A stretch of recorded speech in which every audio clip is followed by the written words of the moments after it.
I need advice. I'm Lucas, 17M, and my life has been a roller coaster since my mom passed away when I was 10. My dad, Tom, 45M, and I have been a team since then, figuring out how to navigate life without her. Mom was the glue that held our family together. She was a pediatric nurse, always full of energy and compassion. I remember how she used to volunteer at the local animal shelter on weekends, often dragging Dad and me along. Those were some of the best times of my life. We'd walk dogs, play with cats, and sometimes even foster animals until they found their forever homes. Mom always said that helping others was the best way to heal our own hearts.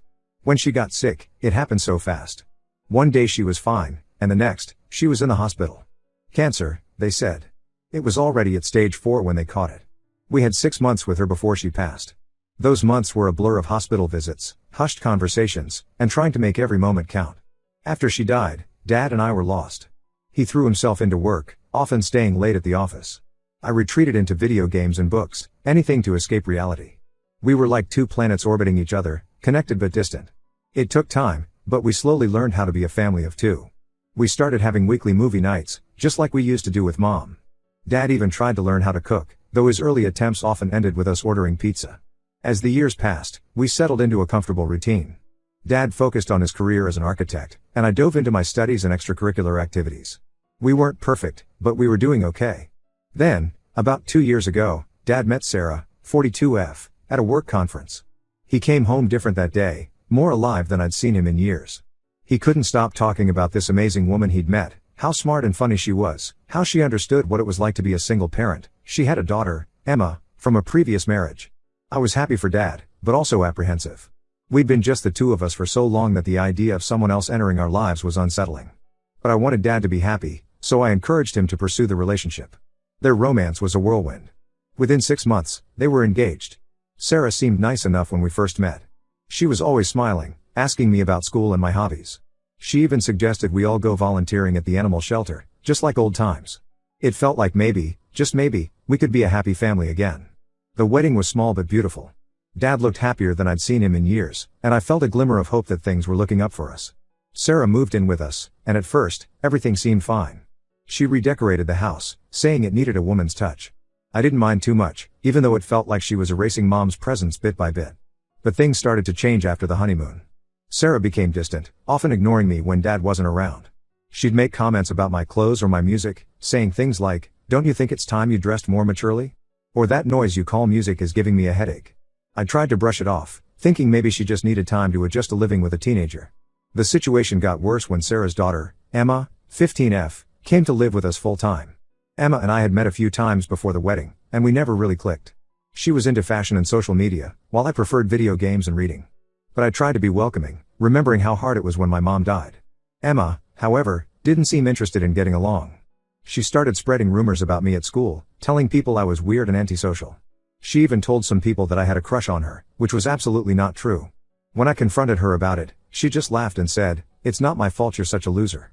At home, Sarah always took Emma's side in any argument. If I complained about Emma using my things without asking, Sarah would accuse me of being selfish. If I wanted to watch something on TV, Emma would suddenly need the living room for her social media work, and Sarah would back her up. Dad tried to mediate, but he often seemed torn between his new wife and his son. I could see the stress wearing on him. He started staying late at work more often, just like he had after Mom died. When he was home, he'd try to keep the peace, but it felt like he was walking on eggshells. I started spending more time in my room, trying to avoid confrontations. I threw myself into my studies and my online gaming friends, who became my escape. I missed the closeness Dad and I used to have, but I didn't know how to bridge the growing gap between us. Things came to a head last week. I was in the kitchen grabbing a snack when I overheard Sarah and Emma talking in the living room. They didn't realize I was home, and what I heard made my blood run cold. Sarah was laughing about how she had convinced Dad to put the house in her name just in case something happens. She then said, "Once Lucas is out of the picture, we'll have everything we need. Tom's business is really taking off, and with his connections, we'll be set for life." Emma giggled and replied, "And once I tell everyone at school that Lucas tried to kiss me, he'll be so humiliated he'll probably beg to be sent to boarding school." I was shocked and hurt. I couldn't believe what I was hearing. Was this their plan all along? To isolate me from my dad and take everything we had? I tried to talk to Dad about it that night, but Sarah kept interrupting, changing the subject or finding reasons for Dad to help her with something. I could see the confusion and concern in Dad's eyes, but he didn't push the issue. Now I don't know what to do. I feel like I'm losing my family and my home. The house that used to be filled with love and laughter now feels like a battlefield. I don't want to hurt my dad or ruin his chance at happiness, but I can't keep living like this. I miss my mom more than ever. She would have known exactly what to do in this situation. I feel lost and alone, unsure of who to turn to or how to fix this mess. So, Reddit, what should I do? How can I protect myself and my dad without tearing our family apart? Any advice would be appreciated. Update 1. It's been a month since my last post, and a lot has happened. First, I want to thank everyone for their advice and support. Your words gave me the courage to take action and face this situation head on. After my last post, I decided to gather evidence of Sarah and Emma's behavior. I started recording their conversations when they thought I wasn't around, using an old phone I had lying around. I also kept a detailed log of all the incidents at home and school, writing down dates, times, and exactly what was said or done. It was hard to relive those moments as I wrote them down, but I knew I needed solid proof if I was going to confront my dad. At school, things got worse before they got better. Emma ramped up her rumor campaign, telling people that I had tried to kiss her and that I was obsessed with her. Some people believed her, and I started getting dirty looks in the hallways. My few close friends stuck by me, though, and even helped me document some of the things Emma and her friends were saying. At home, I tried to keep a low profile while gathering evidence. It was tough, especially when I had to listen to Sarah and Emma bad-mouthing me or planning how to manipulate my dad. There were moments when I wanted to confront them right then and there, but I held back, remembering the advice many of you gave about being strategic. About 2 weeks ago, I finally got the chance to talk to my dad alone. He had a rare Saturday off, and I suggested we go fishing, just the two of us, like we used to before Sarah came into the picture. He seemed surprised but agreed readily. As we sat in the boat, surrounded by the calm of the lake, I felt a knot in my stomach. I was about to change our lives forever, and part of me was terrified. But I knew I had to do it. I started by telling Dad how much I missed our time together, how I felt like we'd grown apart since he married Sarah. His face fell, and he admitted he'd noticed it too but hadn't known how to fix it. That gave me the courage to continue. I told him everything, the bullying at school, the conversations I'd overheard, how Sarah was trying to manipulate him and push me out of the picture. At first, Dad was in denial. He couldn't believe Sarah would do something like that. But when I showed him the recordings and my log, I saw the realization hit him. Dad was quiet for a long time, just staring out at the water. Then he started to cry. It was the first time I'd seen him cry since Mom's funeral. He kept apologizing, saying he should have noticed, should have protected me better. I told him it wasn't his fault, that Sarah had fooled both of us. We talked for hours that day, really talked, like we hadn't in years. Dad admitted that he'd noticed some red flags but had ignored them because he was afraid of being alone again. He told me how much he missed Mom, and how Sarah had seemed like a lifeline when he was drowning in grief and loneliness. I shared how I felt ignored and pushed aside after they got married, how I missed the bond we used to have. We both cried a lot that day, but it felt like a weight was lifting off both our shoulders. When we got home, Dad confronted Sarah. He asked Emma to go to her room, saying the adults needed to talk. Sarah must have sensed something was wrong because she immediately went on the defensive, asking what I'd been saying about her. Dad was calm but firm. He laid out everything we knew, including playing some of the recordings I'd made. It was intense. Sarah tried to deny everything at first, then started crying and playing the victim. She claimed I was just a troubled teen trying to ruin her marriage, that I was jealous of her relationship with Dad. But Dad stood his ground. He told her that if she and Emma couldn't treat me with respect, they would have to leave. He said he'd already contacted his lawyer and was prepared to file for divorce if necessary. Sarah's true colors came out then. She started screaming about how she'd wasted 2 years of her life on us and that she deserved compensation. She threatened to ruin Dad's reputation, to tell everyone he was an abusive husband. Dad calmly reminded her that the prenup she'd signed protected his assets, including the house, and that he had evidence of her trying to manipulate him. Sarah stormed out, saying she needed time to think. She came back the next day with Emma, both of them packing their things. Emma was crying, alternating between begging Dad to reconsider and glaring at me hatefully. The past 2 weeks have been a whirlwind. Dad filed for divorce and got a restraining order against Sarah after she tried to break into our house one night, screaming that we'd ruined her life. Emma's been spreading more rumors at school, but most people don't believe her anymore, especially after one of her friends came forward and admitted that Emma had asked her to lie about me. It's been tough, but Dad and I are closer than ever. We're working on rebuilding our relationship and healing from this experience. We've started having movie nights again, and Dad's even trying to learn to cook, again. It's not perfect, we both have a lot of healing to do, but for the first time in a long time, I feel hopeful about our future. I'm just glad I didn't stay silent and let Sarah tear our family apart. To anyone going through something similar, don't be afraid to speak up and seek help. Trust your instincts, gather evidence if you can, and remember that you deserve to feel safe and respected in your own home. Update 2. It's been 3 months since my last update, and things have finally started to settle into a new normal. The divorce proceedings are underway, and Dad's lawyer is confident that Sarah won't be able to get anything substantial due to the prenup and the evidence we gathered of her manipulative behavior. Emma transferred to a different school after her lies were exposed. It turns out that the situation was even more complicated than we thought. Some of Emma's friends came forward and admitted that Emma had asked them to back up her stories about me. But they also revealed that Emma had been struggling with her own issues. Apparently, Sarah had been putting a lot of pressure on Emma to be perfect, to help secure their position in our family. Emma had been acting out partly because of this pressure and partly because she was jealous of my relationship with Dad. I have mixed feelings about this revelation. While it doesn't excuse Emma's behavior, it does help me understand it a bit better.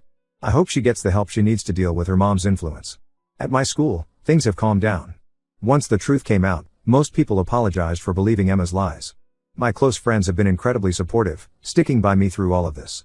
I've even started hanging out with a new group of people who share my interest in coding and game development. Dad and I have been focusing on rebuilding our relationship. We've had some tough conversations about trust, communication, and our fears. Dad admitted that he rushed into the relationship with Sarah because he was afraid of growing old alone, and because part of him felt guilty for being happy after Mom died. I shared how I felt ignored and pushed aside after they got married, and how I was afraid of losing him. These conversations haven't been easy, but they've helped us understand each other better. We've started new traditions, like weekly movie nights and cooking dinner together.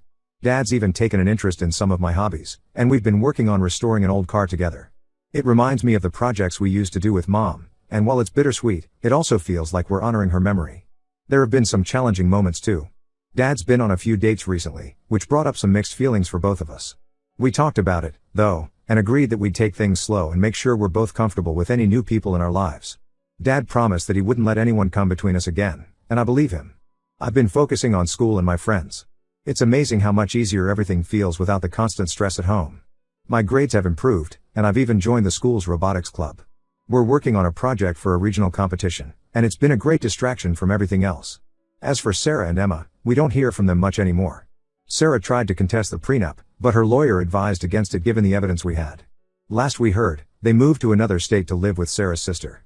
Part of me hopes they're getting help and learning from this experience, but mostly I'm just glad they're out of our lives. Overall, things are looking up. It's not perfect, we both still have moments of sadness or anger about what happened, but Dad and I are healing and moving forward together. We're planning a road trip for spring break, just the two of us, to visit some of Mom's favorite places. It feels like a way to reconnect with each other and with her memory. I'm grateful for the support and advice I received here. It gave me the strength to stand up for myself and my dad. To anyone else going through a similar situation, remember that you're not alone, and it's okay to ask for help. Update 3, it's been 6 months since my last update, and I wanted to share some final thoughts on this whole experience. The divorce was finalized last month. Sarah tried one last time to contest the prenup, but the judge ruled in Dad's favor. During the proceedings, we found out that Sarah had a history of similar behavior in her past relationships, which she had hidden from us. It was a relief to know that it wasn't just us, but it also made me sad for the other families she had hurt. Dad has been doing great. He's thrown himself into his work and hobbies, and he seems happier than he has in years. He's been on a few more dates, but he's taking things very slowly. He always makes sure to talk to me about it, which I appreciate. We've agreed that if things ever get serious with someone, we'll all sit down together and discuss how it might change our family dynamic. As for me, I'm looking forward to my senior year of high school. I've started thinking about colleges and what I want to do with my future. This whole experience has made me consider studying psychology or law, to help other families going through similar situations. I've also been volunteering at the local animal shelter, just like we used to do with Mom. It feels good to give back to the community and honor her memory. Emma reached out to me a few weeks ago with a long email. She apologized for her behavior and explained that Sarah had been manipulating her too, playing us against each other. She's in therapy now and says she's working on understanding why she acted the way she did. While I appreciate her apology, I'm not ready to forgive her completely. I told her I needed time and space, which she understood. Dad and I went on that road trip we planned, visiting some of Mom's favorite places. It was emotional but healing. We shared stories about Mom, laughed at old memories, and even cried together. It felt like we were finally able to properly grieve and celebrate her life without the shadow of Sarah hanging over us. At home, we've been slowly redecorating the house. We're not erasing Sarah's changes completely, but we're bringing back some of Mom's favorite things and adding new items that represent who we are now. It's a mix of old and new, just like our relationship. I've been spending more time with my friends, both old and new. The robotics club project is going well, and we're hopeful about our chances in the upcoming competition. I've also started teaching a coding class at the local community center for kids who can't afford expensive tech camps. It's challenging but rewarding, and it's helped boost my confidence. Looking back, I'm proud of myself for speaking up and not letting Sarah's manipulation continue. It was hard, and there were times when I doubted myself, but I know I did the right thing. Dad and I are stronger for it, and our relationship is better than ever.